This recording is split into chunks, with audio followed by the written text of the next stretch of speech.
오늘은 우리 호산나 찬양대 설교 말씀 마치고 또 특별한 또 부활주일 찬송으로 찬양으로 함께 하시겠습니다. 오늘 제하의 제목은 한번 우리 크게 받아 하실까요? 부활의 신앙, 부활의 증인, 이라고 하는 제하의 제목으로 하나님 말씀 나누고자 합니다. 만약에 부활이 없다면 사도 바울 선생님은 고린도전서 15장 14절 15절에서 그리스도께서 만일 다시 살아나지 못하셨으면 우리 전파하는 것이 헛된 것이다. 그리고 우리의 믿음도 헛되다. 15절 같이 읽겠습니다. 시작.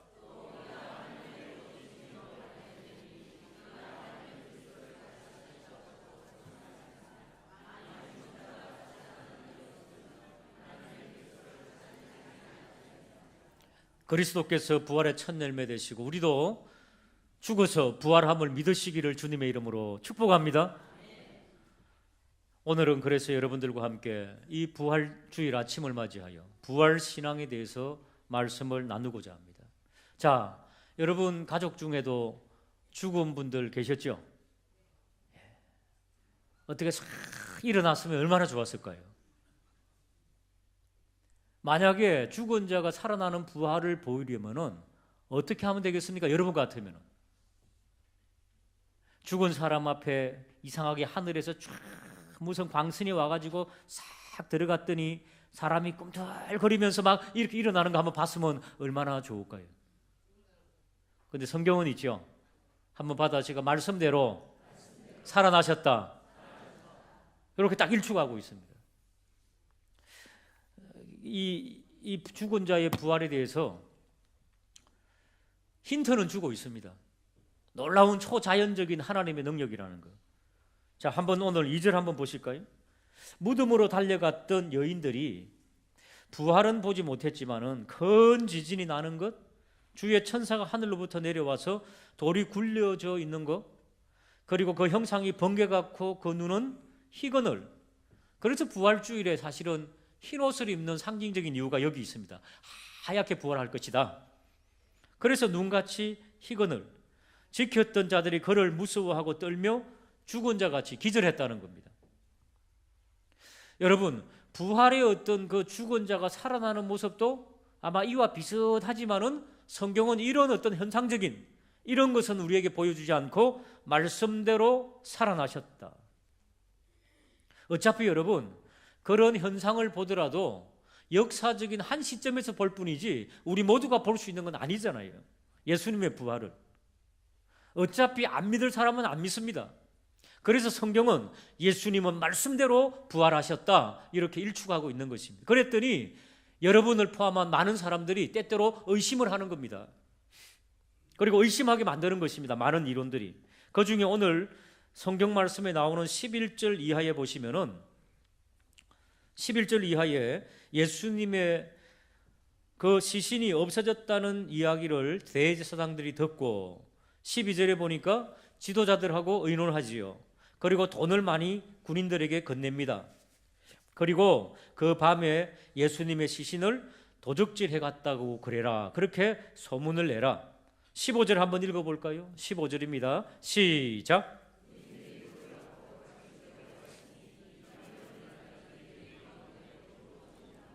예수님께서 하늘로 올리우신 한 3, 40년 후에는 어떤 소문이 퍼졌는가 하면은 예수님의 시신을 제자들이 도적질하간 이후에 군인들이 돈을 받고 소문을 퍼뜨려 가지고 도적질해 갔다. 이렇게 해 가지고 잘못된 소문, 이것을 도적설이다 그렇게 말합니다. 혹 여러분들 그런 말씀 들어봤을 겁니다. 도적해 갔다. 자, 두 번째, 예수님의 부활을 믿기 싫어 가지고 지어낸 이야기가 또 하나 있습니다. 기절설. 실제로 예수님께서 십자가상에서 안 돌아가셨다는 거예요. 강도들은 다 돌아갔는데 다리를 꺾어버렸는데 예수님은 이미 돌아간 걸 보고 다리를 꺾지 않았죠. 그리고 무덤에 넣어놨더니만은 우리나라 무덤은 매장이라든가 화장이지만은 이스라엘의 무덤은 동굴입니다. 동굴에 그냥 시신을 넣어두는 겁니다. 그랬더니 예수님께서 기절했다가 아이고 왜 이래 시원하지 하고 깨보니까 시원한 동굴에서 깨보니까 그러니까 기절했다. 그래서 나가서 사람들 막 알아보니까 이 기절한 것이 깨어났다. 이렇게 보는 기절설. 자, 세 번째는 쌍둥이설이 있습니다. 예루살렘, 서울이거든요. 예루살렘이. 서울에 갔던 형님이 안 와요. 동생이 한 몇 개월 지나가지고 형 찾으러 예루살렘에 왔는데 보니까 똑같아요. 저도 가끔 그렇습니다. 저희 형님이 저랑 비슷하게 생겼나 봐요. 태국에 있는데 국내에 있는 목사님들을 가끔 만나면은 저를 우리 형으로 착각하고 한 선교사님하고 인사하는 분들이 계세요. 자, 마지막으로 요즘 굉장히 많이 퍼져 있는, 교회들에게 퍼져 있는 겁니다. 한번 따라할까요? 방송실은 한글을 좀 띄워주시기 바랍니다. 영적 부활설. 영적 부활설. 저건 뭔가 하면은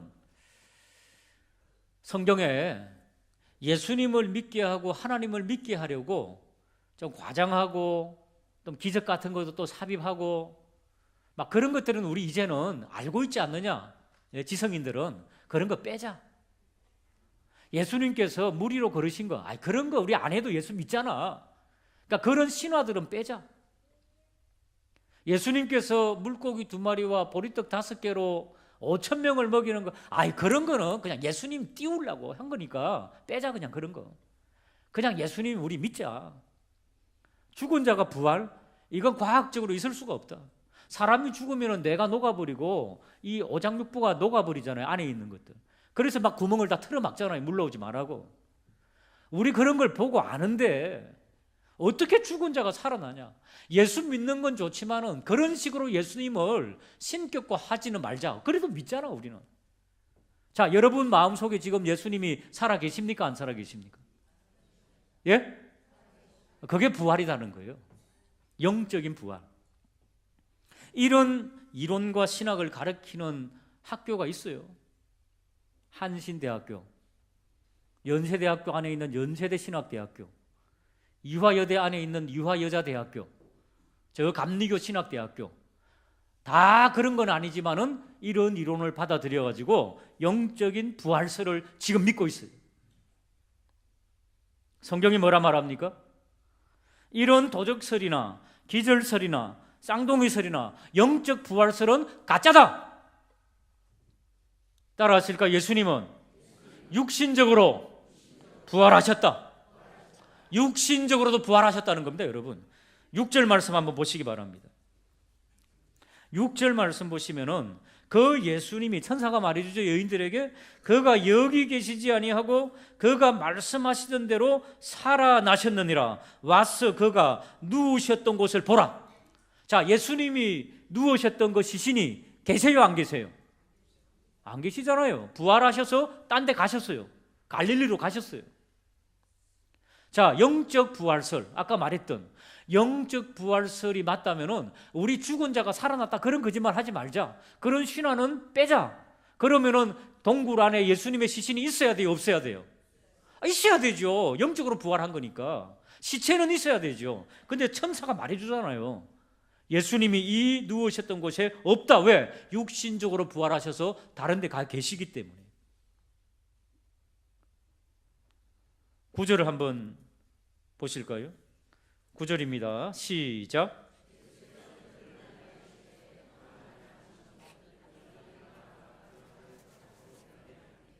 여인들이 길 가시던 예수님을 길에서 만났습니다. 예수님의 뭘 붙잡았습니까? 발을 붙잡았다. 귀신이 발이 있습니까? 없습니까? 영화 보셨죠? 발은 있는데 안 잡히잖아요. 귀신도 다 있어요, 그죠? 귀신 영화 보면. 근데 잡혀요, 안 잡혀요? 유령은 안 잡히게 돼 있죠. 근데 여인들은 예수님의 발을 잡고 경배했나요, 안 했나요? 뭘 말하나요? 육신적인 부활이 있다는 거예요.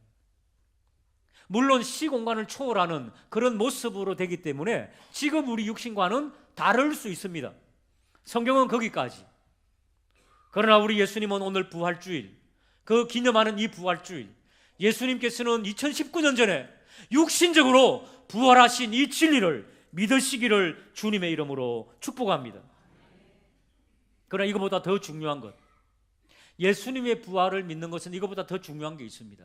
고린도전서 15장 3절과 4절입니다. 시작.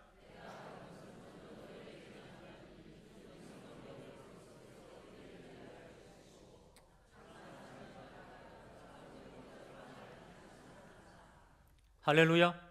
한번 따라할까? 신앙의 고백. 예수님은 역사적인 사실로서 부활하셨습니다.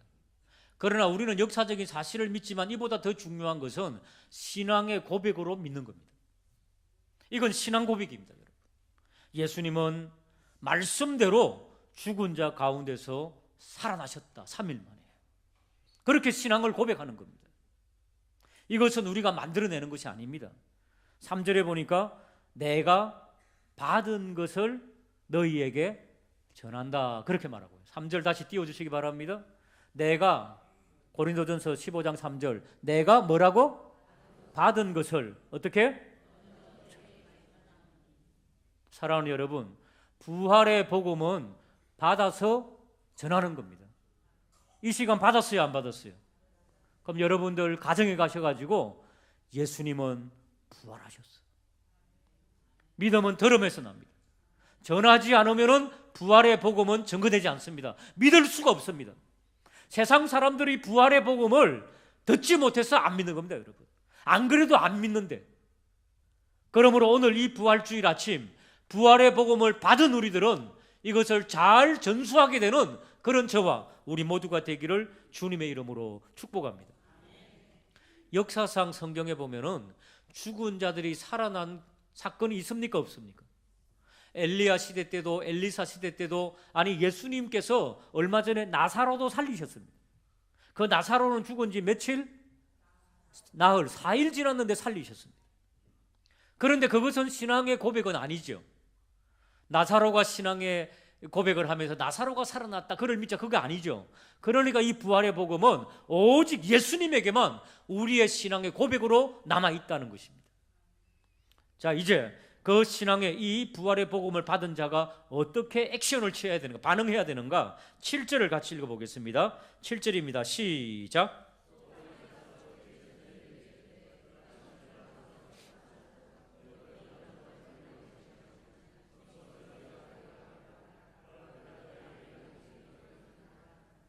자, 여기 보십시오.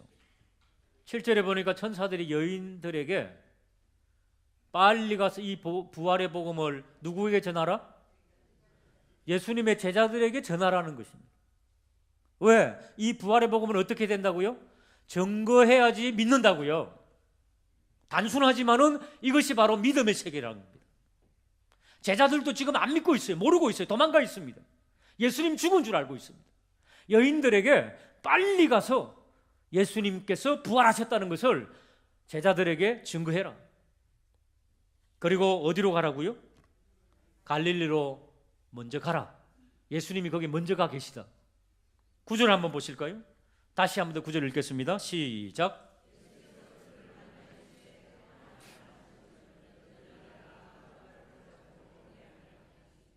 그죠?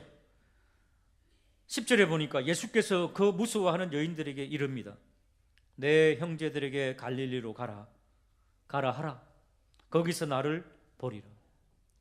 자, 천사의 말을 듣고 안 그래도 제자들에게 갈릴리로 빨리 올라가세요, 부활하신 주님이 계십니다, 주님은 부활하셨습니다, 안 그래도 전하는데 예수님께서 길의 중간에 나타나셔서 또 말씀하시죠. 갈릴리가 왜 중요합니까? 갈릴리는 제자들을 부르신 첫 번째 장소입니다. 무엇을 말씀합니까? 영적으로 낭망하고 죽어 있는 너희 제자들아, 갈릴리로 모여라. 그 말은 뭡니까? 너희들을 따라할까요? 회복시켜 주겠다. 새로운 사명 주셨던 그때 다시 새롭게 주겠다는 겁니다. 새로 출발하자. 이게 바로 부활주일입니다. 옆에 있는 분들에게 새롭게 출발하십시다 한번 인사하시겠습니다. 그렇습니다, 여러분. 새롭게 출발하는 겁니다. 그동안 우리의 신앙과 우리의 믿음이 죽어버렸다. 여기 보니까 교회에 나오다가 멈췄다가 오늘 새로 나오신 분이 있어요. 새로 시작하는 역사가 있기를 주님의 이름으로 축복합니다. 이게 바로 부활주일이에요. 새롭게 시작하자. 예수님께서 지금 말씀하시는 거예요, 여러분. 갈릴리는 그래서 굉장히 중요합니다. 갈릴리가 얼마나 중요한지 이사야 9장에 보면은 이런 기록이 있습니다. 9장 1절 한번 보실까요? 시작.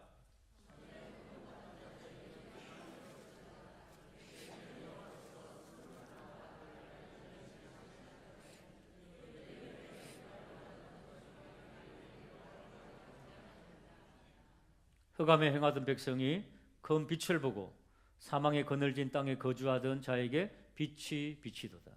자, 1절 다시 한번 띄워주시기 바랍니다. 갈릴리 앞에 뭐가 붙어 있습니까? 이방의 갈릴리.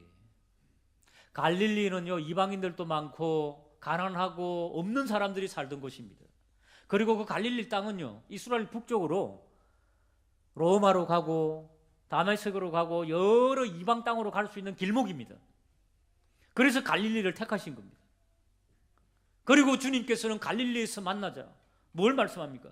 너희들도 새롭게 시작하고 저 이방 땅 빛이 없는 저곳에 부활의 복음을 너희들을 통해서 증거해야 되겠다. 이렇게 결론을 내립니다.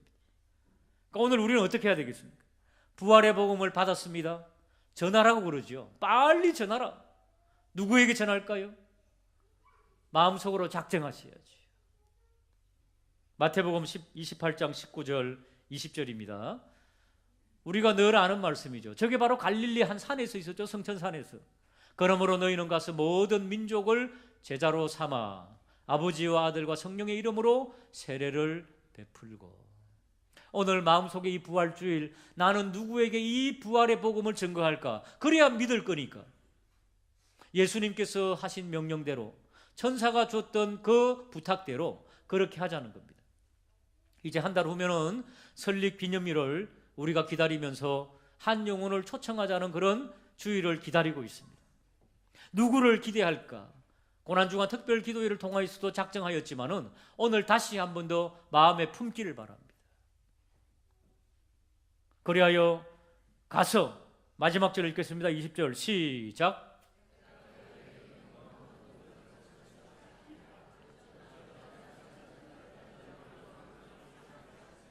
그렇습니다.